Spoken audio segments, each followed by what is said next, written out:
Good morning. Welcome to HR in Half an Hour. I am Susan Apple, our talent acquisition business partner here at Morris and Garritano Insurance. And I'm Jason Spector, Learning Development Program Manager. And today's session is all about helping you recruit and hire with confidence. We're going to cover practical strategies to help you strengthen your recruiting and hiring efforts. So let's start with a live poll. Let's see where the group is currently at in regards to your recruiting. This overview, here's what I'm going to say about that. If you're really confident in your recruiting process and your abilities and skills in that area, then that's fantastic. And this session is going to really be like an overview and mostly review. And we would love for you to add your thoughts and share them in the chat as we go along, because there are things we can learn from you. If you are in the category of low or zero confidence about your recruiting, guess what? You are in the right place. And I promise you are not alone. So we want you to walk away today empowered. Jason and I are going to give you a framework for a structured approach. By structuring your recruiting process, you increase your chances of hiring someone who not only fits the role, but excels in the role. The structured approach requires a little bit more intention and forethought. However, it also allows you to take out a lot of the guesswork when facing that daunting task of finding and hiring a new employee. And because it has a structure, it will be repeatable, allowing for you to grow and adapt as your business and hiring needs evolve. And thank you everyone for the insights. We got the chat going. If you want to drop those in there, you can also use the Q&A function.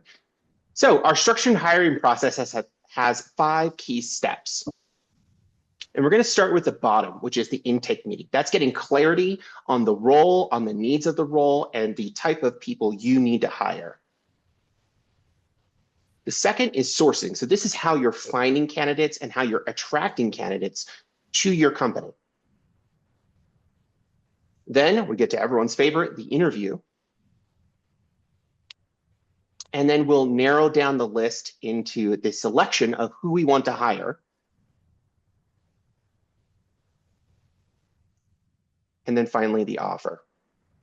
So that is kind of an overview of what we'll be going over today. And this structured hiring process is a framework that you can adapt to your needs. Thank you, Jason. So let's start with step 1. This is everything. The intake meeting is where the hiring manager and the recruiter come together and align. The intake helps clarify job requirements, identify success factors, and reduce any potential miscommunication. This meeting allows the recruiter to build out a strategy that will guide them through all the subsequent steps of the process. So I want you to think of this as setting the foundation, right? This is a quick conversation, and that's going to be beat guessing later on in the process.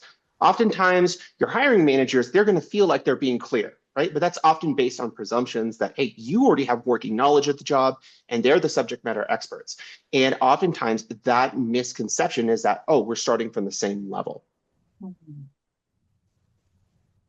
Such a great point.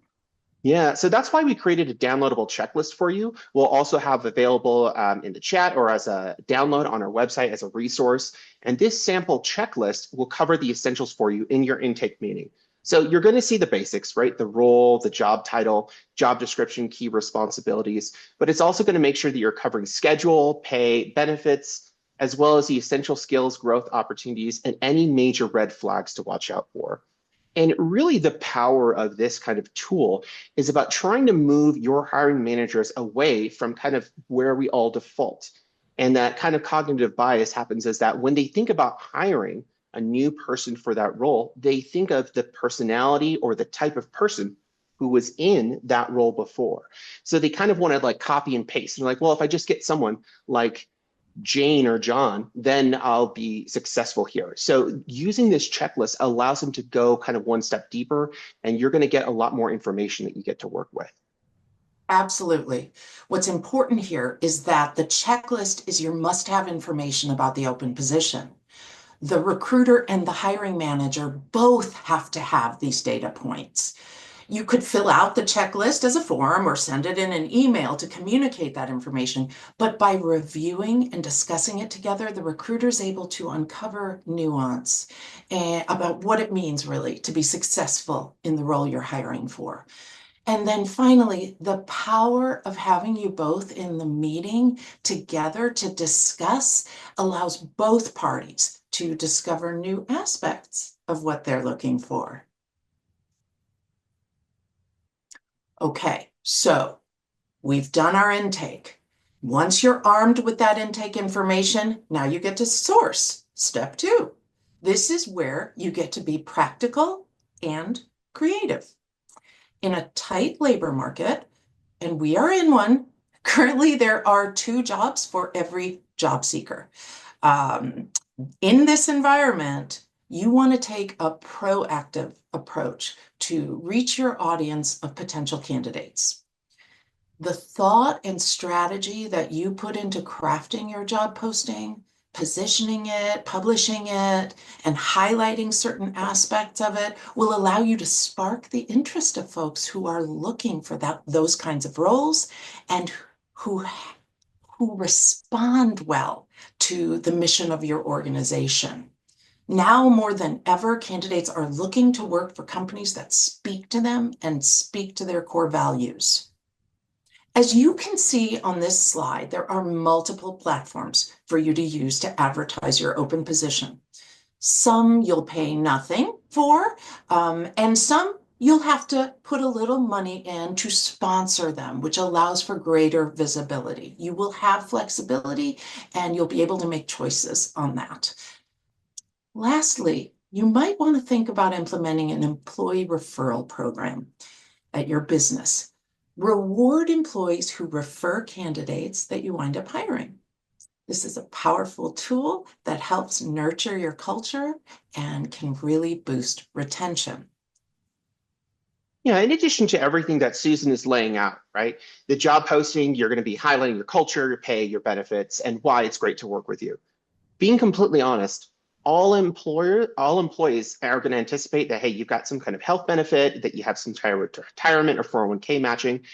But what I want you to think about is the experience of what it's like to apply at your company. Remember, this is the first exposure that a potential candidate has to your company.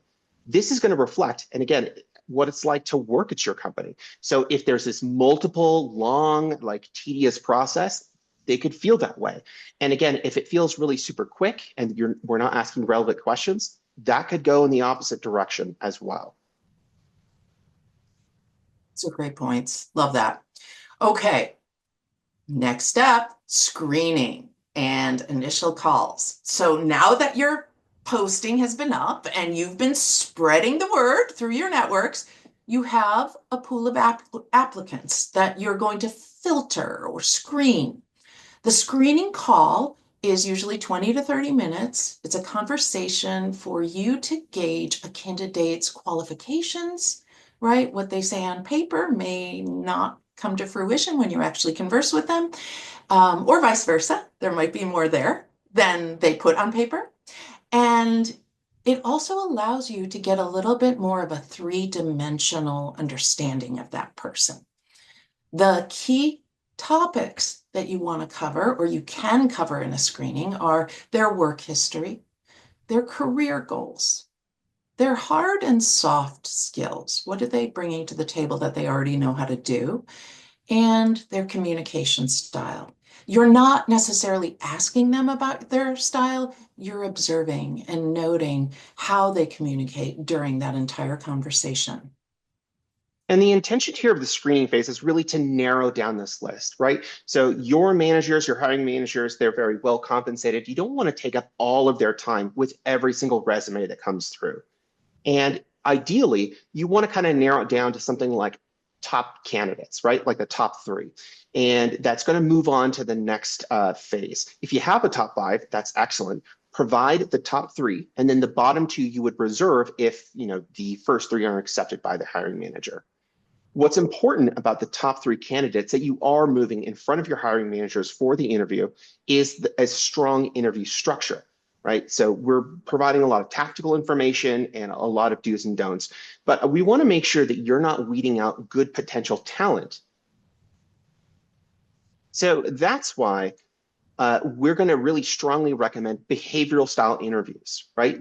Behavior is the biggest indicator of future performance based on past actions, because really you're trying to determine, hey, who's going to be successful in this role. The other thing is that when you start going through the interview process, there's a lot of arbitrary kind of like stock questions that we ask that sound like very fancy, but they don't really provide you any information about the skill set that this person has. So therefore, we're going to recommend the STAR method. The STAR method means that you're formulating questions based on some combination of these aspects here: the situation, the task, the actions taken, the result of the actions, or a reflection now after the fact. And behavioral questions are really going to give you that information that helps you make a good hiring choice. We also have a link that we give our own leaders here at Morrison Garritano that are just 75 behavioral question examples.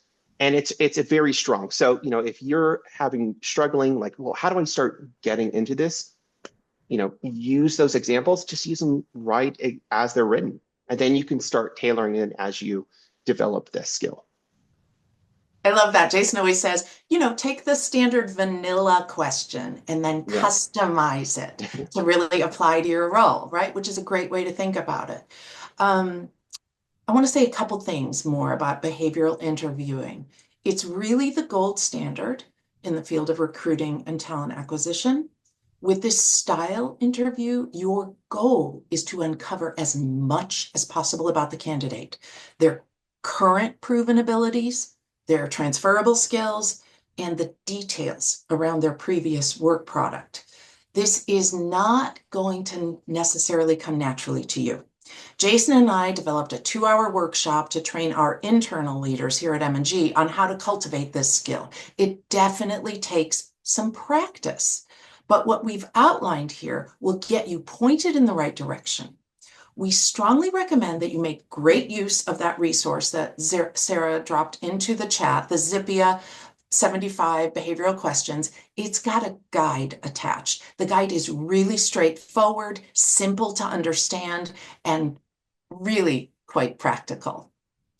Jason, why don't you give us some of your favorite do's and don'ts on best practices during an interview? Oh, sure, Susan, I can do that. So as you start implementing some of these kind of tactics and the structure that we're recommending, you want to start by bringing warmth and curiosity. You as a recruiter, right, or you as helping out the hiring manager, right? Remember, I referenced earlier that this is the first reflection the candidate has with your company, what it's like to work there. Don't test them or don't try to play gotcha or judge too quickly, because the current labor market sometimes challenges a lot of the norms that we've seen in the past. And again, a lot of times you're going to hear people who have hired a lot. They're like, I just trust my instinct here. While that's great, again, for a sustainable kind of like repeatable process, don't rely solely on your gut feeling. You can absolutely use your instinct here, but I am going to recommend that you're preparing structured questions so that you can compare candidates. If you're kind of like going, shooting from the hip and just kind of asking any question that comes in the moment, it's going to be hard for you to create that basis of comparison, because if you get great candidates, you're going to want to keep getting good candidates like that. You don't want it to be a question mark every single time. So when you start asking these behavioral questions, or you start asking a little bit more in depth, make sure your candidate has answered your questions by using follow-ups, right? We're all guilty of the double question. Well, can you tell me about a time that you did this and what was it like? Well, do you want them to tell you about the time, or do you want them to tell you about their experience? So the double question, the way we get around that is by making sure you're using following questions.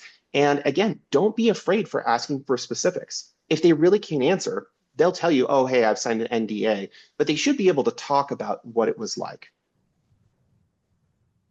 Remember, coming up with an evaluation on the candidate based on their experience, how they're communicating, both with you in the process and in that interview, and their explanation on past work. If you need someone who's very detail orientated and they're glossing over all the details, that's something that's data for you to inquire into that interview. And lastly, documentation, right? So the further you get out from that interview, your mind starts to forget it. It's just naturally how we work. So we're going to recommend evaluate immediately after interviews. If you're doing them back to back to back, at least give yourself a 5 to 10 minute buffer so you can capture accurate information right after you leave that interview. Absolutely. Interviewing can be an extremely artificial and highly pressurized environment for a candidate. Give them time and space to relax. You want to uncover their authentic selves in this conversation. I like to remind interviewers that the follow-up and probing questions, such as, well, what steps did you take to achieve that? Tell me about those. That gives the candidate really permission to go into details. Details are what matter here. They matter much more than generalizations. They give you a clearer picture of their potential in your role. Because as Jason said earlier in this presentation, past behavior is the best predictor of future performance. So Okay. yeah, so when selecting candidates, you are going to be comparing strengths and weaknesses and risks, right? So when we talk about that, we are saying, hey, you may have someone that has the perfect resume, but they may show some red flags in the interview that may indicate they're not a team player. Or you may have someone that's very eager, very willing, easy to train, easy to learn, but does not have every single checkbox in there, right? So that's what we talk about when you're comparing strengths and weaknesses. Now, I'm going to recommend using competencies, and a lot of times that can get interchanged with skills or, with responsibilities. But if you're not already using this, competencies is the combination of both knowledge, skills, behavior, and ability, the actions needed for a role, not just what they're responsible for. So I'm going to recommend start with a rating system, just a 1 to 5, right? 5 is this person has exact specific knowledge for this job and this industry. They have done this role before, where 1, they don't have a clue. Now, at first, you may say, well, if they get a 1, I'm going to throw them out. That's a no-go. Just remember, when you think about the strengths and weaknesses, it's not always an apples to apples comparison. So think of, again, that example, someone that has the correct resume, but could be, likes working alone, is a lone wolf. What does that do to a team environment? Or someone who's very eager, very positive about your company and is adaptable, but maybe is missing a few key skills. So when you think about competencies in something like customer service, consider what the role needs to accomplish, right? If the role has to persuade people or translate complex information, then the customer service competency is going to be very strong. But if most of the communication is done via email, right? Communication skills, they could be a fast talker, they could be very extrovert, but how is their written communication skills? So that is the type of structure I want you to bring into your selection process. Love that. So each role that you're hiring for is going to have several competencies. We recommend that you don't condense them down to a single score for each candidate. By having each individual competency rated in just a simple 1 to 5, 1 to 3, whatever works for you and how your brain works. This is going to give you a strong data set to use to contrast and compare the results amongst your finalists. So as Jason said, if their verbal communication is outstanding and they're a 4, but their written communication is very poor. You saw it in their application materials, right? It was just very clear. And it's a 1. It really just depends on the job, right? Which competency can be taught? Which competency is not as valuable in this role? And what balances out what? So rate each competency, and then you have a really specific data set to pick your finalist. Okay, we get to the last step. This is the fun part. I love this part because really, Always. it's just so fun. I love to call someone and tell them congratulations, right? And bringing that joy into their life is an honor, frankly. But we do recommend that you actually prepare before making an offer. If you think of it as off the cuff, because you do it all the time, you might miss a couple of components that can really make or break the negotiation process and or the candidate's impression of the company, again, to circle back to that point Jason had earlier. So set an Mhm. agreed upon time with the candidate, right? Hey, can I talk to you for 10 minutes sometime today? When's a good time for me to call? Right? Prep for yourself in writing, the name of the role, the official title that you're offering them, the desired start date. Also, do be prepared to allow for flexibility. Maybe they need to give their employer 3 weeks notice, or maybe a certain day of the week is not possible for them. Whatever that is that you're prepared with options. Of course, the pay rate, that's super important. Being specific and accurate about that. Benefits, if they're applicable. Benefits, as we know, are a huge and important component to our compensation, and they're really crucial to someone's options, frankly. And then schedule work hours. If it's an exempt role, what are the traditional expectations around those hours? Are you supposed to be available on the weekends, on the evenings? If it's shift work, what are the shifts? Do they change every week? Is it set? Do you get options as you grow with seniority? Explaining some of that is really important. It gives the candidate transparency and it gives them clarity, right? So once you have that written out, you're ready to verbally present. I strongly recommend you give a verbal presentation and then follow up in writing. When making the call, have the data in front of you, right? No reason to be reaching and wondering. Then once you're on the call, it's really helpful to give the candidate assurance that you will be sending all this in detail in writing after you've had the verbal conversation so that they can relax. They don't feel like they've got to jot down every single note that they're hearing. Give them time to ask specific questions. If the start date works, I always also ask them, do they have any pre-planned vacations or time that they anticipate they won't be available to work in their first 3 months, so that we get that business taken care of at the front end. And then you want to go ahead and arrange a deadline for their response.